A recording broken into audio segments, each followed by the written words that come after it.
दोस्तों, मैं पल्लवी आप सबका बाड़कट्टा इस YouTube चैनल पर स्वागत करती हूँ। तो दोस्तों, आज हम नवरात्रि और नवदुर्गा इन उत्सवों के बारे में जानने वाले हैं।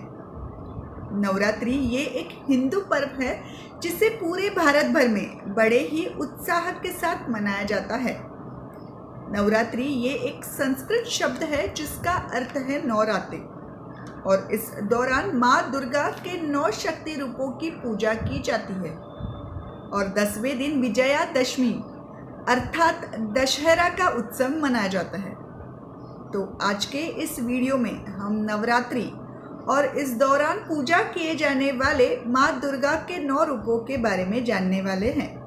दोस्तों, नवरात्रि सुनते ही आप सबके दिमाग में डांडिया, गरबा जैसे शब्द आते हैं, पर इन सबके साथ ही इस कालखंड को आदि शक्ति की आराधना का सर्वश्रेष्ठ काल माना जाता है। हिंदू पंचांग अनुसार एक साल में 4 बार नवरात्रि आती है, जो पौष, चैत्र, आषाढ़ और अश्विन मास में आती है। इनमें से चैत्र और अश्विन मास में आने वाली नवरात्रि को देवी की आराधना की जाती है और पौष तथा आषाढ़ मास में आने वाली नवरात्रि को गुप्त नवरात्रि कहा जाता है।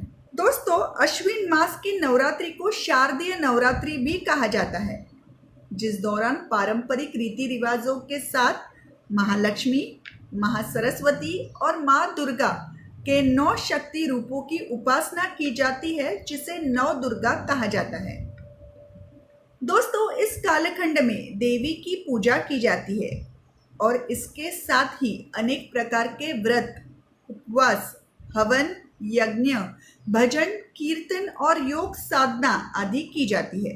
शारदीय नवरात्रि दौरान प्राकृतिक बदलाव शुरू हो जाते हैं, जिनमें दिन छोटे होने लगते हैं और मौसम में परिवर्तन आ जाता है। ये ऋतु का परिवर्तन मानवीय शरीर को प्रभावित ना करे, इस कारण से ही प्राचीन काल से इन 9 दिनों में उपवास करने का विधान है। दोस्तों, नवरात्रि दौरान पूजा किए जाने वाले देवी के 9 रूप एक दूसरे से काफी अलग है और इनका धार्मिक महत्व भी अलग है, जिनके बारे में आज हम जानेंगे। तो दोस्तों, नवरात्रि के पहले दिन माता शैलपुत्री की पूजा की जाती है, जिसे हिमालय पुत्री भी कहा जाता है।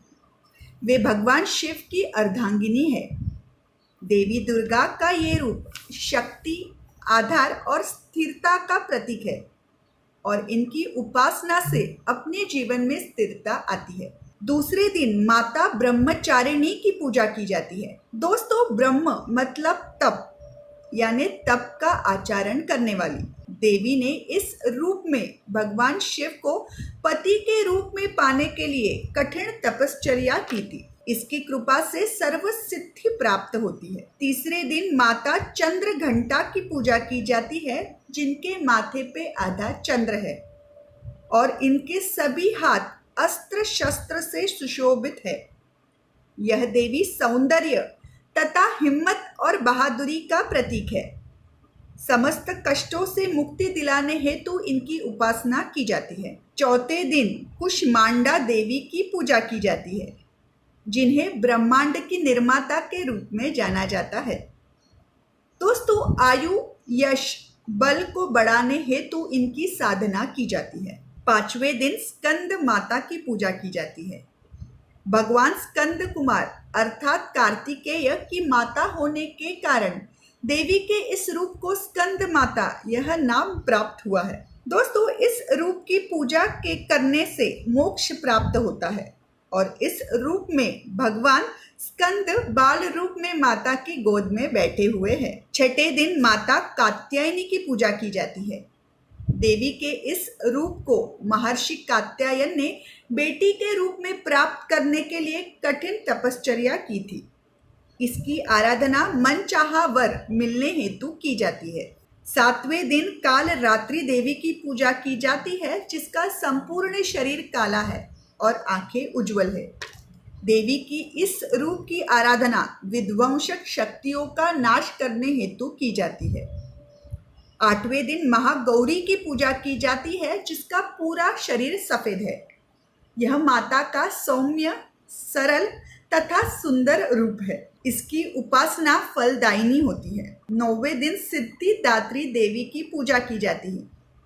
इन्हीं की पूजा से नव दुर्गा यह पूजन संपन्न होता है तथा भक्तों को सिद्धि प्राप्त होती है। तो दोस्तों, इस तरह नवरात्रि के दौरान माँ दुर्गा के 9 रूपों की पूजा की जाती है और रात में देवी का जागरण किया जाता है, जिस दौरान डांडिया और गरबा जैसे नृत्य किए जाते हैं। तो ये थी जानकारी नवदुर्गा और नवरात्रि के विषय में। कैसा लगा ये वीडियो मुझे ज़रूर बताएं। पसंद आया होगा तो ज़रूर लाइक और शेयर करें और माहिती खजाना ये चैनल सब्सक्राइब नहीं किया होगा तो ज़रूर सब्सक्राइब करें। इसके बाजू में जो बेल आइकन है वो भी दबाएं। तो दोस्तों, फिर मिलेंगे ऐसे ही मज़ेदार बातें लेके। तब तक के लिए धन्यवाद।